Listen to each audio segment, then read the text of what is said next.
Good afternoon, everyone. This is Pelshia.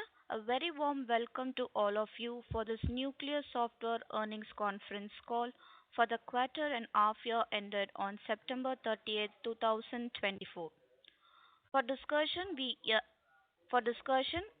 have here from the management team Mr. Vishnu R. Dusad, our Managing Director, Mr. Parag Desai, CEO and Executive Director, Mr. Anurag Mantri, COO and Executive Director, Mr. Surya Prakash Kanodia, Chief Financial Officer, Mr. Ashwani Arora, Senior Vice President, Mr. Ashish Khanna, Chief of Staff and Chief Marketing Officer, Mr. Mukesh Bangia, Vice President, Mr. Abhishek Pallav, Vice President, Mr. Pradeep Malik, Vice President, Ms. Swati Patwardhan, Chief Human Resource Officer, and Mr. Tapan Jaiswal, Financial Controller. As you all aware, Nucleus Software does not provide any specific revenue earning guidance. Anything which is said during this call which may reflect company's outlook for the future or which may be considered as a forward-looking statement must be reviewed in conjunction with the risk that the company faces. An audio and the transcript of this call would be shortly available on the investor section of company's website www.nucleussoftware.com. With this, we are now ready to begin with the opening comments on the performance of the company, and post that we would be available for the question and answer session. With this, I now pass it over to Mr. Vishnu. A warm welcome to all of you to this conference call on our performance for the quarter two financial year 2025.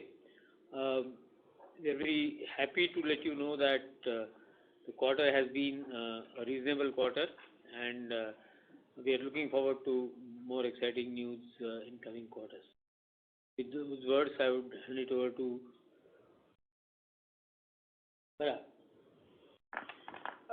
Thank you very much, sir, for your comments. Just to add to what Mr. Vishnu mentioned, I would want to reiterate on what I had said last quarter, that our strategic initiative of Hoshin Kanri, which is a lean-based initiative, is progressing, and we are starting to already realize some benefits from it, and we would continue to work on it, which will give us benefits in multiple benefits in the subsequent quarters. Thank you very much.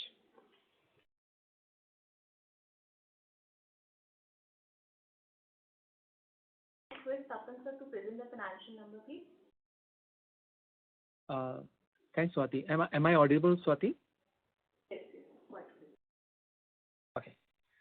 So starting from revenue, our consolidated revenue for the quarter is at rupees 202.2 crores against rupees 195.4 crore quarter on quarter and rupees 205.3 crore year on year. Overall revenue in foreign currency, including India rupee revenue, is $24.1 million for the quarter against $23.4 million quarter on quarter and $24.9 million year on year. Product revenue for the quarter is at rupees 171.4 crore against rupees 168 crore quarter on quarter and rupees 174 crore year on year. Revenue from projects and services for the quarter is at rupees 30.8 crore against rupees 27.4 crore quarter on quarter and rupees 31.2 crore year on year. As for expenses, cost of delivery, including cost of product development for the quarter, is 71.4% of revenue against 75.5% of revenue quarter on quarter and 61.6% of revenue year on year. In absolute terms, this is rupees 144.4 crore against rupees 147.5 crore quarter on quarter and rupees 126.3 crore year on year. Marketing and sales expenses for the quarter is 4.5% of revenue against 2.2% of revenue quarter on quarter and 5% year on year. In absolute terms, this is rupees 9.1 crore against rupees 4.2 crore quarter-on-quarter and rupees 10.4 crore year-on-year. G&A expenses for the quarter is 8.5% of revenue against 7.6% of revenue quarter-on-quarter and 8.2% year-on-year. In absolute terms, this is rupees 17.2 crore against rupees 14.9 crore quarter-on-quarter and rupees 16.9 crore year-on-year. EBITDA for the quarter is at rupees 31.5 crore against rupees 28.8 crore quarter-on-quarter and rupees 51.7 crore year-on-year. Other income from investment and deposit is at rupees 18.5 crore against rupees 14.8 crore quarter-on-quarter and rupees 11.1 crore year-on-year. Total other income for the quarter is rupees 19 crore against rupees 15.1 crore quarter-on-quarter and rupees 11.9 crore year-on-year. Total taxes are at rupees 13.5 crores against rupees 9.7 crore quarter-on-quarter and rupees 15.3 crore year-on-year.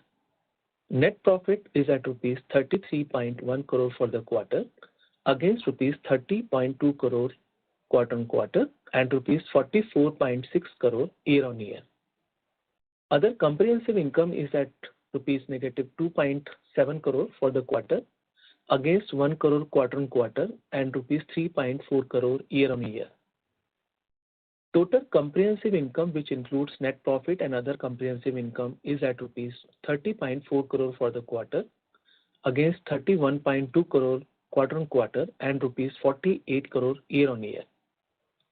EPS for the quarter is at rupees 12.35 as against rupees 11.28 quarter-on-quarter and rupees 16.65 year-on-year.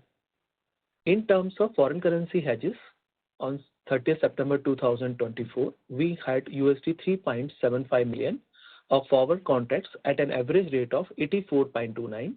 There is a mark-to-market gain of rupees 0.01 crore, which is taken to hedging reserve in the balance sheet. Revenue contribution from the top 5 clients for the quarter is 28.2% against 28.8% in the previous quarter.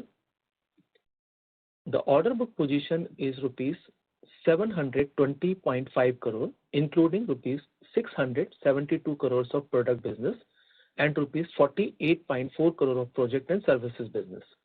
On June 30, 2024, the order book position was rupees 813.4 crore, including rupees 752.2 crore of product business and rupees 61.2 crores of projects and services business.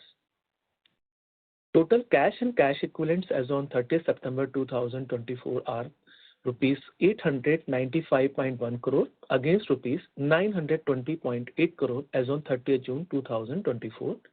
This includes balances in current accounts of rupees 56.7 crores, various schemes of mutual funds rupees 609.7 crores, fixed deposits of rupees 193.8 crore, investments in tax-free bonds of rupees 34.9 crore. With regards to receivables, we are at rupees 99.7 crore against rupees 175.4 crore previous quarter. During the quarter, there is a gross addition of fixed assets of rupees 2.55 crores, consisting primarily of rupees 2.2 crores on computers and servers and rupees 0.27 crores on office equipment and 0.08 crores on software. Now I'll hand it over to Swati. Thank you, sir. Now I hand over to Palsya. Please start the question and answer. Go to you, Palsya. Thank you, sir. With this, we are now open for the question and answer session. If you wish to ask a question, please press star and 1 on your telephone keypad and wait for your name to be announced. If you wish to cancel your request, please press star and 1 again.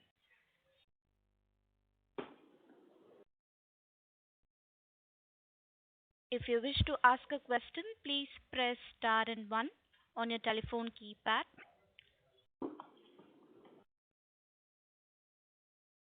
We will wait for a moment while the question queue assembles.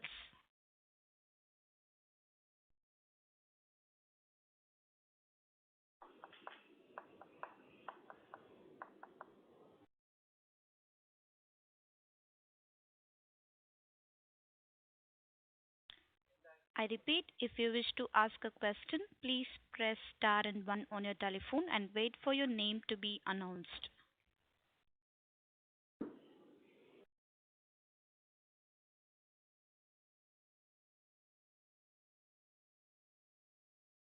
First question comes from Krishna Shah from Invision Capital. Please go ahead.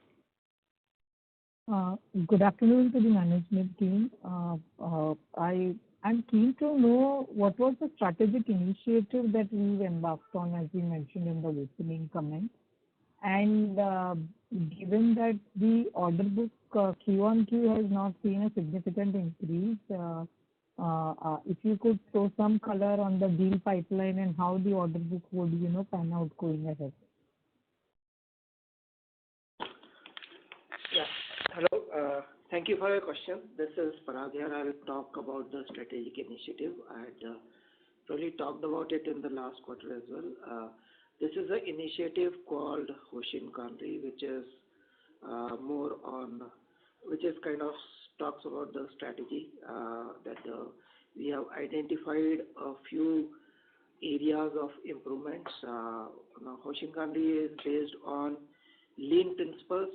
Lean principles actually comes from Toyota, which implemented Toyota production system, which became very popular and almost an industry benchmark in manufacturing. After that, services companies and software companies have also very recently started adopting it. So we are probably one of the very few who have adopted it. So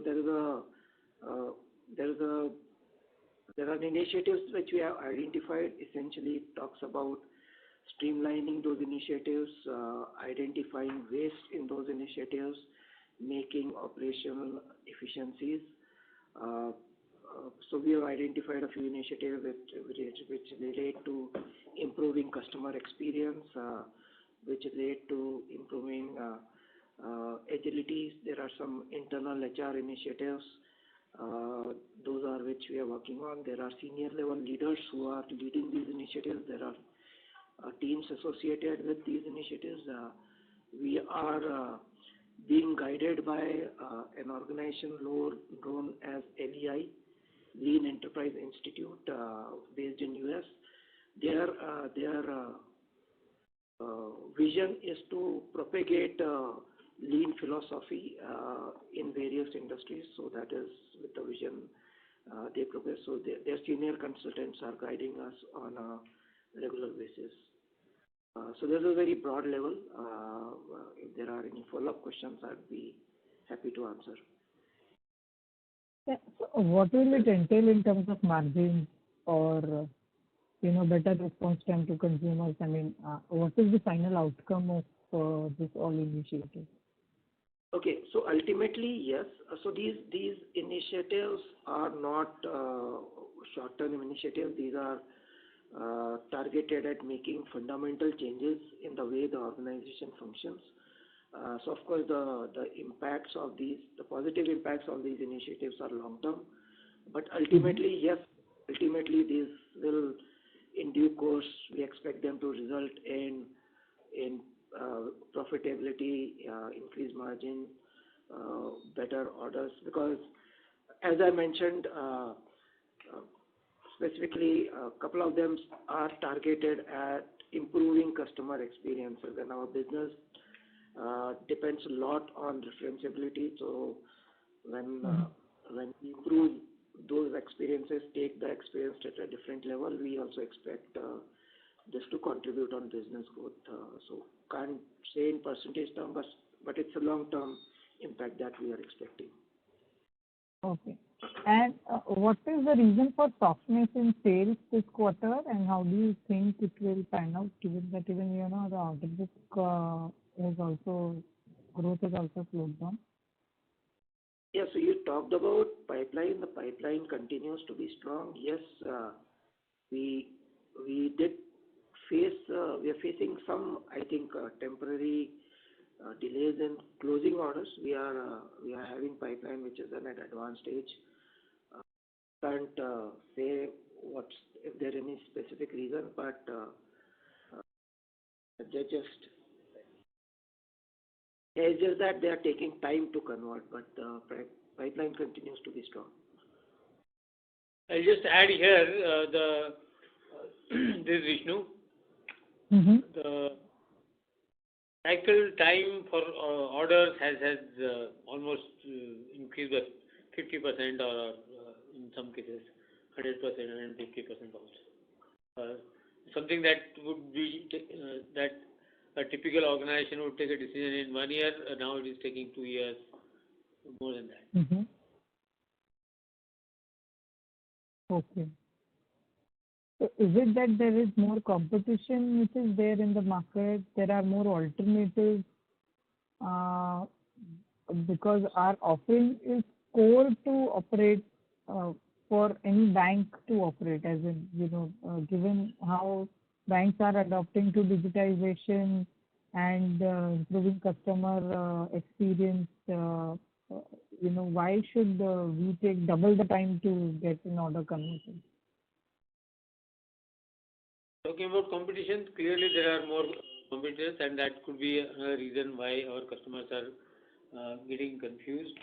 We make it a point not to oversell. Our commitments, we try to make them as robust as we can, and that's where maybe our customers may be getting lost. Okay. Fine. Thank you and good luck. Thank you. Thank you. Next question comes from Anuj Sharma from M3 Investments. Please go ahead. Yeah. Thank you for this opportunity. See, if I look at the business in the last 6 and 7 quarters, there was a reset of pricing, which flowed down to the income and, of course, the operating profit. Over the course of time, we have seen that we have managed to hold on to the revenue or maybe say the price increases.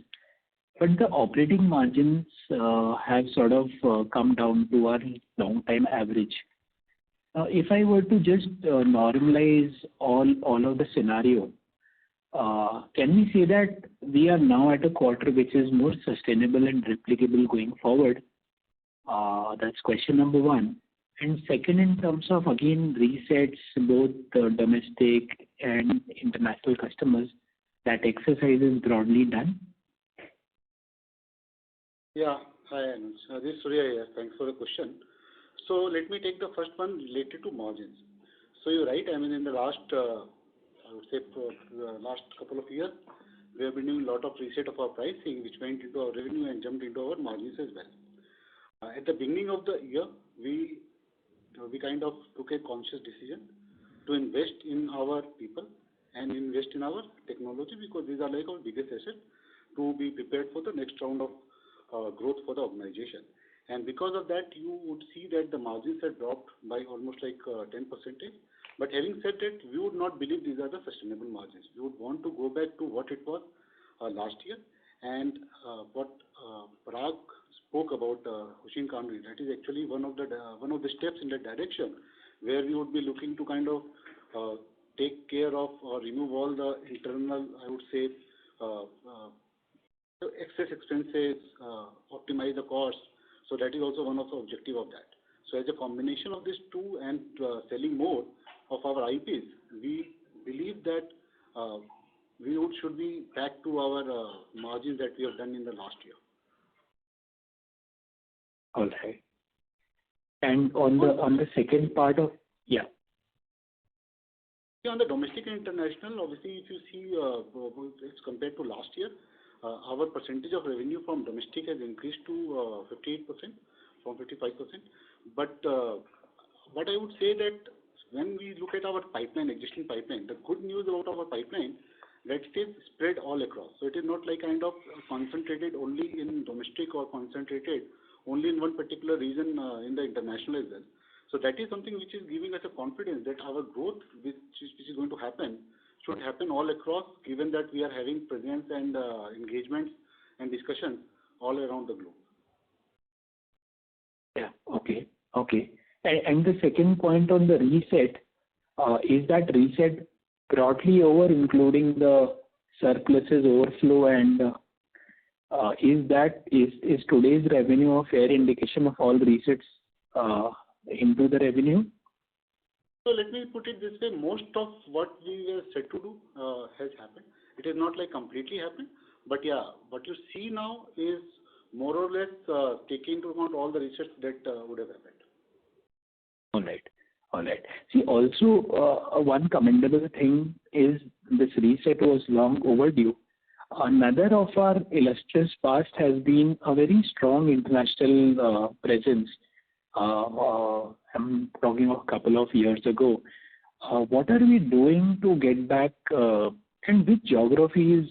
So spread out is a good idea, but do we get more confidence on certain geographies that in the next 3-5 years we'll be able to develop more confidence out there? And yeah, so what's the long-term plan on international business? Hi, this is Ashish Khanna. So I think definitely in multiple geographies and regions we are getting kind of a good traction, starting with Southeast Asia. So a couple of countries within Southeast Asia are picking up well, including Vietnam, Philippines. Similarly, in Middle East we are getting good traction, both in terms of financial institution opting for a digital transformation and opting for a solution like ours, and on the lending front as well as on the transaction banking front. And similarly, if we move towards Australia, similarly we are getting good traction there in Australia, as well as a focused approach we are following as an organization for 17 plus countries as of now, with a lot of our customers now trying to look for a solution or a product which can give them an advancement with respect to an ecosystem. And our new product is fully aligned from a technical stack on those areas. So I think in a nutshell, I think we are getting good traction in different markets, which Surya also mentioned, and we are having a focused 17 countries focus as of now to expand and strengthen our position. Yeah. See, in addition to that, sorry. Yeah, please go ahead. Hello. Yeah, please go ahead. Yeah. See, in addition to that, in the 17 countries, in how many countries, we would be currently dominant, or let's suppose we expect to be dominant in 3-5 years, like the way we dominate in India? Do we envisage, maybe in the next 3-5 years, we could have the dominance as we have here in any other country, or we will, even after 3-5 years, be spread out playing across geographies? What is our strategy there? Right. So thanks for the question. I think definitely we, from a strategy standpoint, we do have a focus to play a dominant role at least in 30 to 40% of these countries which I mentioned. The similar way we are behaving or we are operating in India, and we are as part of our strategy, we have kind of zeroed down on those countries where we will play a dominant role, and countries where we will continue investing to strengthen our position, strengthen our product. And eventually, maybe after 5 years or 4 to 5 years from now, probably will increase this percentage to be a more dominant player in other countries. So definitely, the strategy is mix of playing a dominant role as well as playing a role to strengthen our position, in some of the countries. Okay. And my last question is, I think you have alluded to, you detailed a bit earlier, but this new initiative and foundation which we are now undertaking, how different Nucleus will be in the next 5 years, let's say? I understand the initiatives will take time, but how different Nucleus will be, and what is driving this investments? What difference can we see in Nucleus of today and let's suppose 5 years hence? Yeah. Okay. Thanks for a very meaningful question. I think our customers are used to getting high quality delivery from us for decades now. Where this this initiative, this strategic initiative is going to take us to ensure that every single engagement, we have to admit that not all engagements are to our satisfaction. So where this strategic initiative will take us is to be in a position to say that every single engagement is a very, very robust engagement where the customers are delighted. So that is the core, and likewise we are also equally confident that all the nucleites would be very happy with the work environment. Some of us might be working many long hours, some others may not be thankfully required to work that. We have a confidence that everyone would be able to have a meaningful balance of work and life, and our contribution to society continues to be there. We hope to increase that. So it's a very, very important strategic initiative, and as we are just 5 months into it, but we are getting very good vibes as we are progressing. Okay. All right. Vishnuji, if I may just put in, what is driving this change? Is it that we want to be a bigger enterprise? What's driving this thought process? Again, that in some manner that goes without saying. But what is more important for us is ensuring that every single penny that we take from our customers, they see reasonable amount of value, if not immense value, coming out of the money that they spend on us. And likewise, we want to just make sure that every nucleate is happy as a professional, as a human being, as an individual, and likewise we would be able to make sure that our shareholders are also satisfied. Sure. Thank you so much for the answers. Thank you. Next question comes from Rahul Jain from Dolat Capital. Please go ahead. Yeah, hi. Thanks for the opportunity. Just looking at the quarter's regional or geographical growth basis, the growth was largely driven by two specific markets. So, is it safer to assume that a large part of incremental revenue came from reset of AMC repricing on those markets, or is it led by New Delhi alone?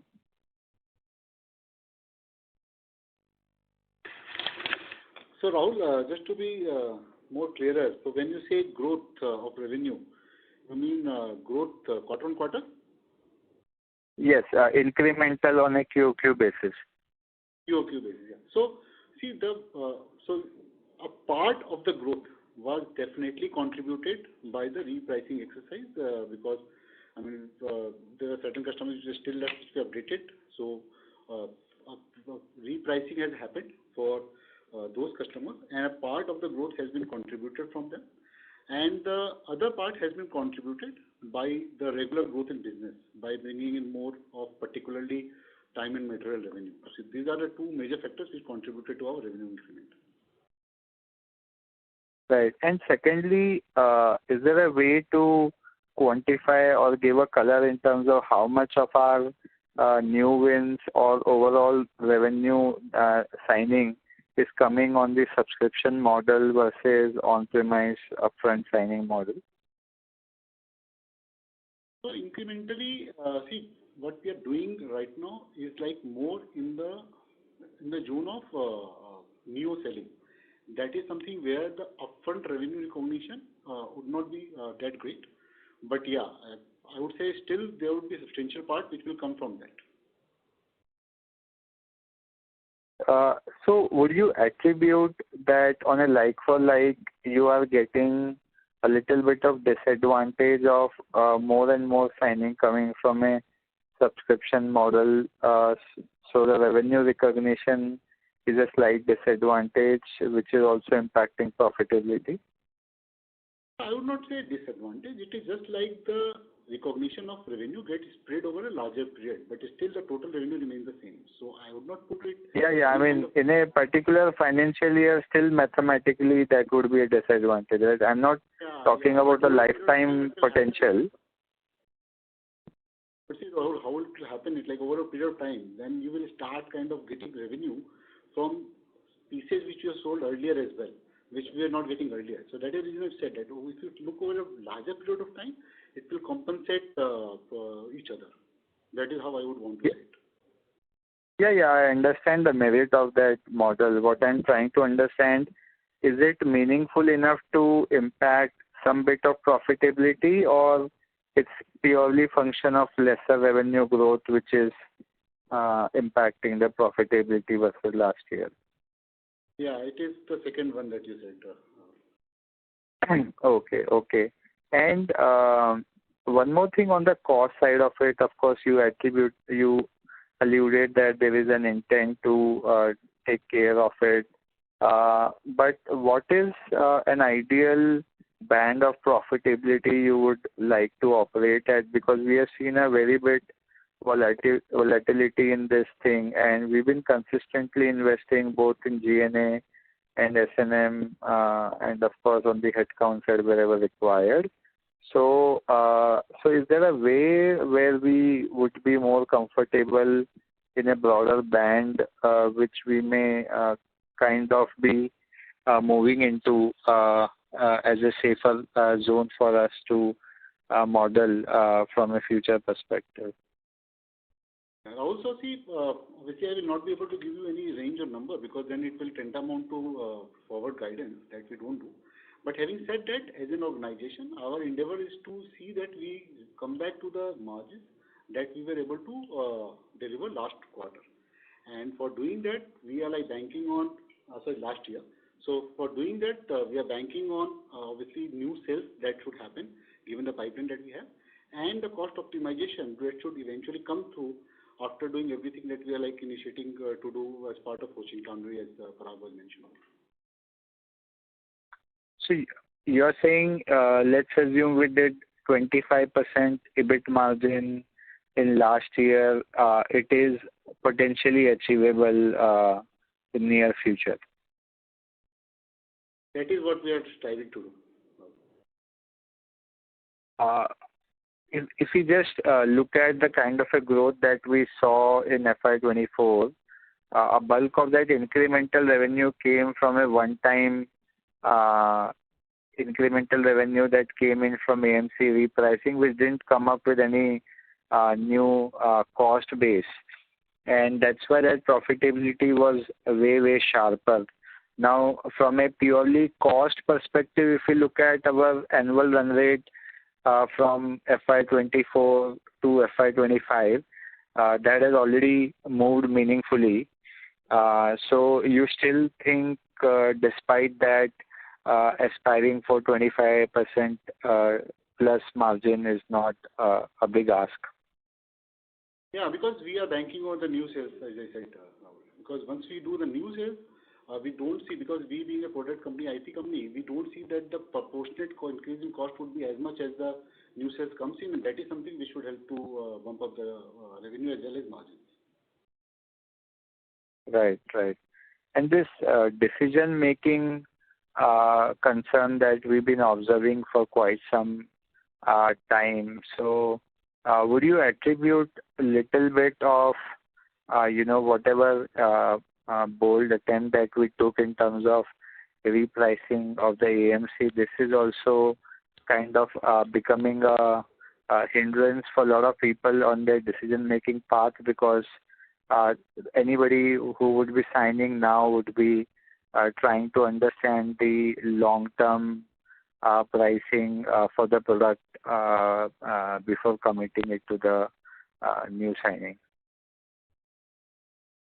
Yeah, I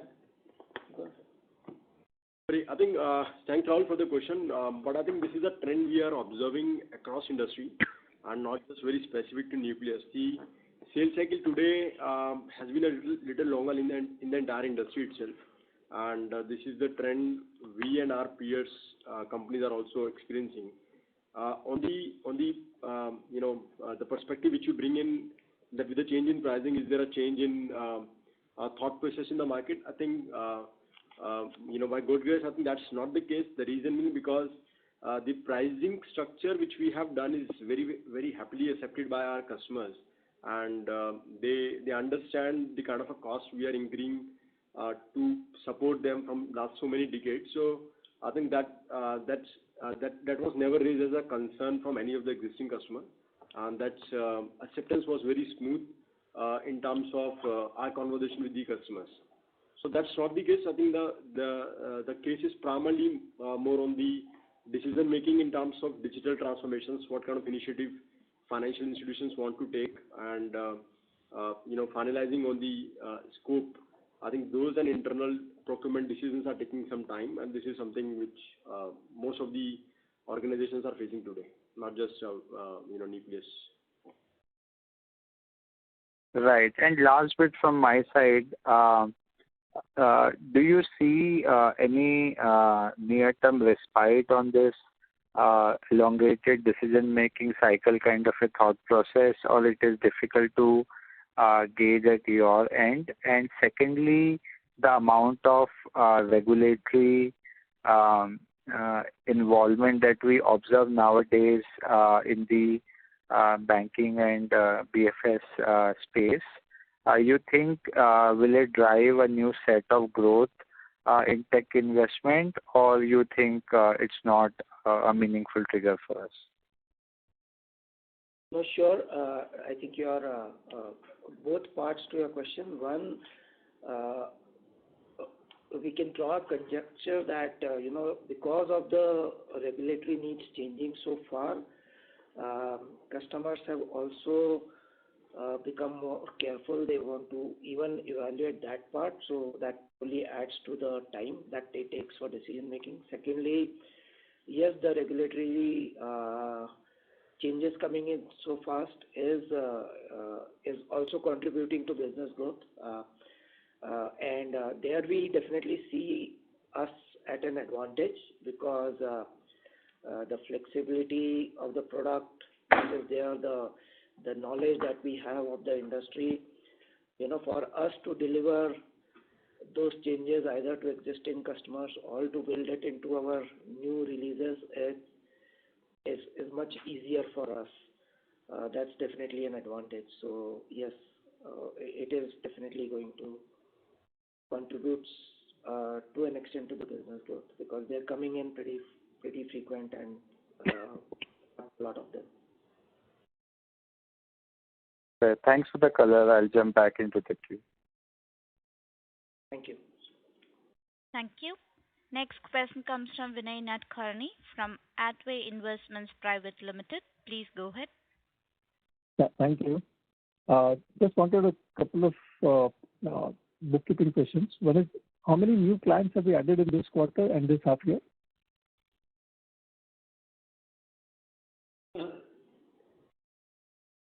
So we haven't added any new client in this quarter. Neither in this quarter nor in the half year? No, half year we have added. How many? Can I have the number? One. Okay. And have we lost any clients during this period? No. Neither in the quarter nor in the half year? Yeah. Okay. And the order book breakup that you have given, 720 crores, can you just give me a breakup of product and services? You have given me product, I thought it was 600 and services were 48, but it didn't add up to 720. So just wanted to check out if I got the numbers wrong.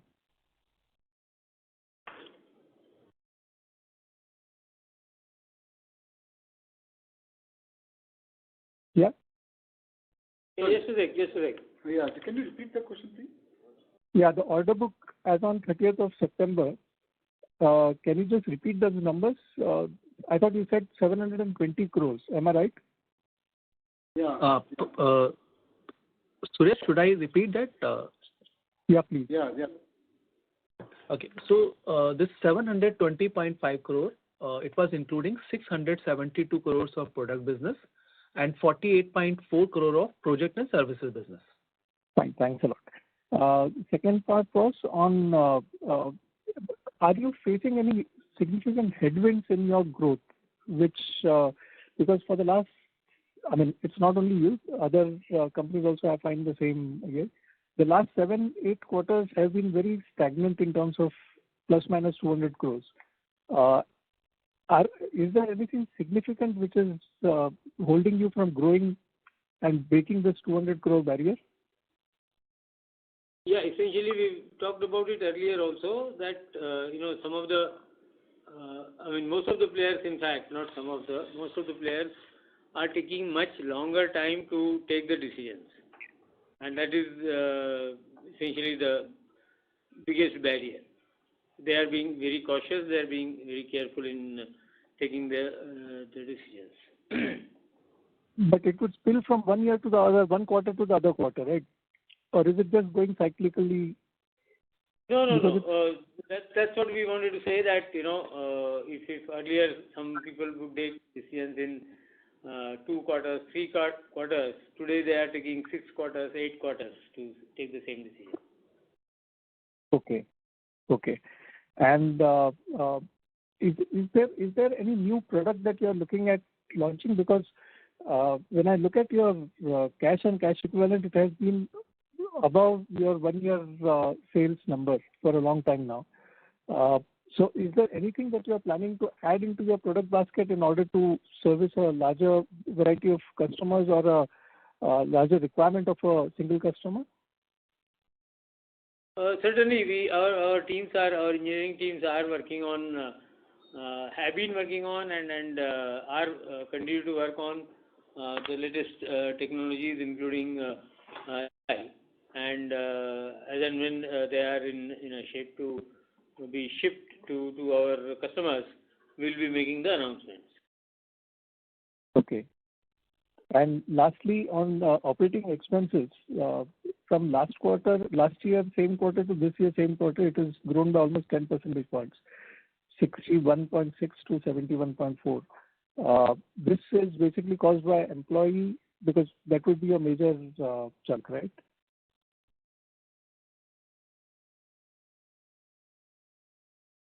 So you're referring to that consolidated number? Vinay? Yeah. The numbers that you gave at the beginning of the conversation, you had said that quarter on quarter, the year on year, it has been 61.6% compared to 71.4% expenses to revenue. Am I right, or did I take it wrong? Yeah, no, you're right. So basically, you're talking about the commentary which was given at the beginning of the call, right? Yes. So see, the most of it is attributable to the employee cost change that has happened. And that is what I referred to earlier in my speech, that what we have done is like we have invested both in our employee base as well as in our technology, and basis that the cost has increased as a percentage of revenue. Okay. Okay, that's all from me. Thanks a lot. Thank you. Thank you. Ladies and gentlemen, if you have any questions, please press star and 1 on your telephone keypad.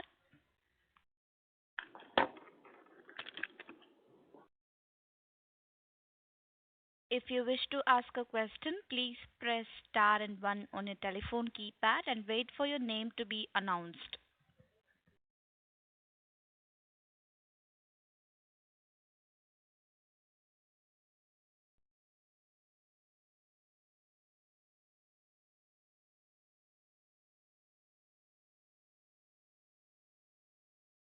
I repeat, if you wish to ask a question, please press star and 1 on your telephone and wait for your name to be announced.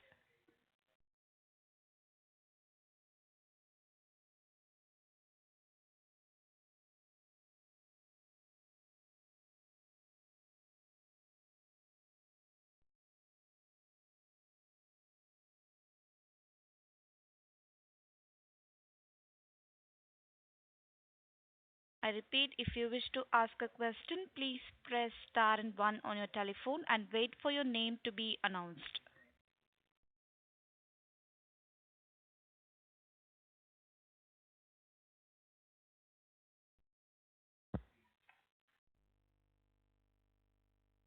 As there is no more participants, so I would like to hand over the call to Mr. Vishnu for his closing comments.